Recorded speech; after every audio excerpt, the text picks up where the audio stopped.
Imam Mehdi alayhi salam is through hadith of our Prophet sallallahu alaihi wasallam is the person which is sent in the end times.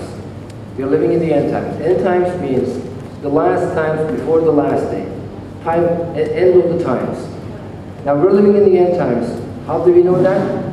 We know this from the hadith of our Prophet, because in the hadith, our Prophet sallallahu alaihi wasallam has given all the signs of the end times, such as occupation of the Afghanistan, Iran-Iraq war, sun and moon eclipses in the month of Ramadan, 2 following years. They all happened.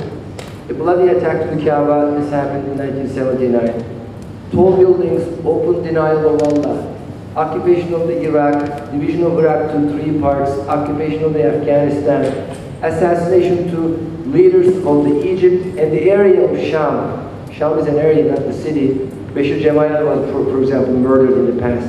These are all the signs: increase in the number of the earthquakes, increase in the number of the floods, natural disasters, tornadoes, sign of the end time is happening also. Comets, stars with tails, Halley comet passed, as our Prophet stated, and Luding comet passed. So more than 150 signs came to be true as the sign of the appearance of the Mahdi. So we understand Mahdi must have appeared. And in fact, the world is changing right now. Darwinism and materialism going down. There is a progress in the rise in the religion. So Imam Mahdi alayhi salam, our Prophet says in the hadith sallallahu alayhi wa sallam, will be a descendant of our Prophet. So he will be Sayyid. But according to the hadith, he will not be an Arab. And although he will look like Israelis, he will not from Israel also. In the hadith it is stated, he will be a Sayyid, his family, his grandfathers will move from the Caucasia, according to the hadith, into the Turkey. He will be born in Turkey, in a major city, and then will move to Istanbul during his youth. So Mahdi's place will be Istanbul, because in the hadith, for example, there are 10 hadiths that our Prophet is giving the name of the Constantinople. In one of them, our Prophet says he will conquer Medina. That will capture Medina spiritually, of course. He will capture Medina, and the companions, the Sahaba ask him, which Medina, Ya Rasulullah? And he says, Constantinople.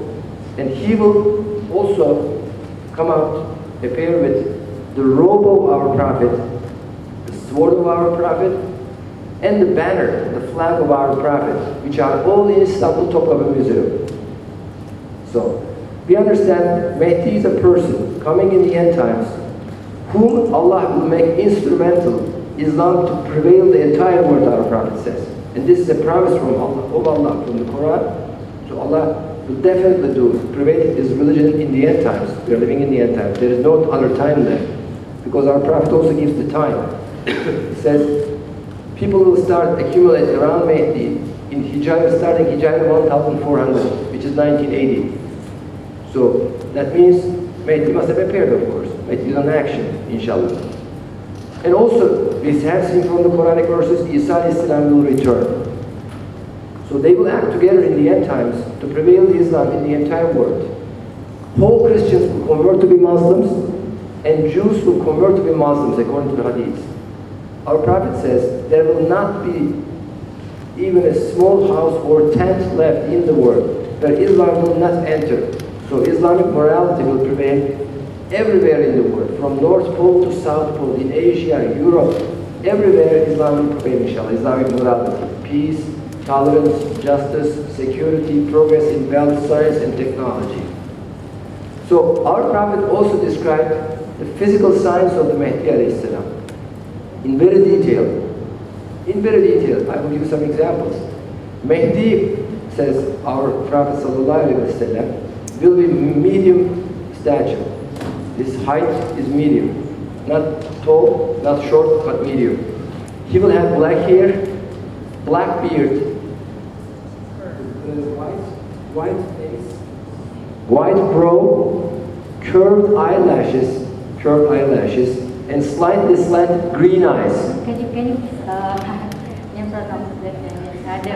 you mentioned the characteristic of Mahdi, yes? Yeah, that's what I mean. What do you Kira-kira understand nggak ya? Siu-siu. Nanti saya akan meminta soft copy-nya, kemudian akan saya translate ke Indonesia sehingga teman-teman bisa mengambil untuk minggu depan di dompet duafa. Karena yang ditakutkan ketika nanti artinya tidak sesuai sehingga akan misunderstanding dan jadi merubah akidah nanti. Yang dimaksudkan Pak Bambang tadi, semua agama yang dimaksudkan oleh Mr. Ahmed adalah bahwa bukan semua agama benar sebenarnya, tetapi kita percaya bahwa Islam itu Injil, kemudian Taurat itu ada, tetapi kita sekarang adalah Islam gitu. Tapi di dalam Islam itu disebutkan, berarti kalau di dalam agama Kristen Yesus itu kan Tuhan, tetapi kalau di dalam agama Islam Yesus adalah Nabi. Nah intinya seperti itu. Tapi di dalam Islam kita percaya bahwa Nabi Isa itu adalah utusan Allah, bukan Tuhan. Nah seperti itu. Yes, maybe next question from Bambang. Yes. The next question is, in the verse Allah said, their meal is halal to you for Christians and Jews. But of course, Allah says not all are the same. There are sincere Christians and sincere Jews, Allah says, who believe in the oneness of Allah. But we have today, majority of the Christians believe Trinity. So Trinity is haram, it is wrong. So we cannot eat the meal, the slaughtered animals, which are cut by the Christians who are believing Trinity. And of course there are atheists between Christians and atheists between Jews. We cannot eat their meat also. It is haram. What we can eat is, there are sincere Jews who slaughter their animals in the name of Allah. And also, if you can see, but there is very few of them, the sincere Christians who believe in oneness of Allah. And so we have to make this discrimination. We don't eat the meat of the Christians who believe in the Trinity, of course. But otherwise we can eat their meal, vegetables, for example, what they cook. And we can, Allah says, it is halal to marry the chaste woman, Christian, and chaste Jews. Allah made halal for you, Allah says, as long as they are chaste. Remember, our Prophet ﷺ had a Christian wife, inshallah. Understand, perlu ditranslate. Jadi kita diharapkan untuk memakan daging yang disembelih oleh orang Kristen yang tidak menyebut agama, yang tidak menyebut nama Allah. Jadi kita apakah itu orang Islam, orang Kristen yang menyembelih ataupun agama yang lain. Jadi saya pikir ini jelas ya penjelasannya. Jadi kita diharapkan memakan daging yang disembelih bukan atas nama Allah. Gitu. Excuse me, could you please explain what is the characteristic of the people of the book? Ahli Kitab. The clear characteristic of Ahli Kitab. Characteristic, their characteristic, so that we are not you explanation about the Ahli Kitab and the Christian. So I think this is the different meanings, because the Ahli Kitab is the who believe of Allah, right?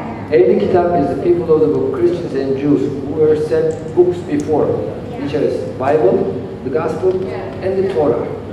So, but Allah makes discrimination. Remember from the verses from the Quran you read, you translated actually.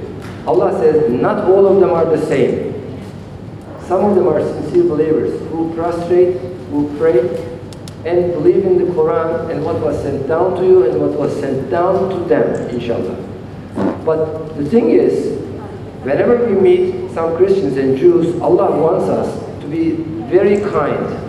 Allah says, argue with them in the kindest way. And Allah says, invite them to the oneness of Allah. So this is the common ground. Allah invite them to the oneness of Allah. We do not go into much into details, and we do not hate them. And there is no reason for enmity or hatred or to be becoming angry. Because Allah says, for example, you can marry Christian and Jewish wives, which are chaste women. So marrying a wife means she is going to be the mother of your children. So can you hate your wife? Can you, for example, could it be the enmity or hatred between your wife and yourself? Of course not. So we cannot hate, we cannot treat them the way that Allah does not allow us. There are many verses we came to remember we have been true. inshallah. And we will also try to find a common ground, because we have common grounds. Not all of Torah or all of Bible is being changed. Majority is being changed, but there are parts of the Bible and the Torah which are compatible with the Quran. We have seen the prayers, for example, the oneness of Allah, the hereafter, the resurrection, are all almost the same in 3 books. So we find these common grounds and we unite with them and struggle against atheism, Darwinism, and materialism. That's the way it should be, inshallah. Of course, there are differences, many differences.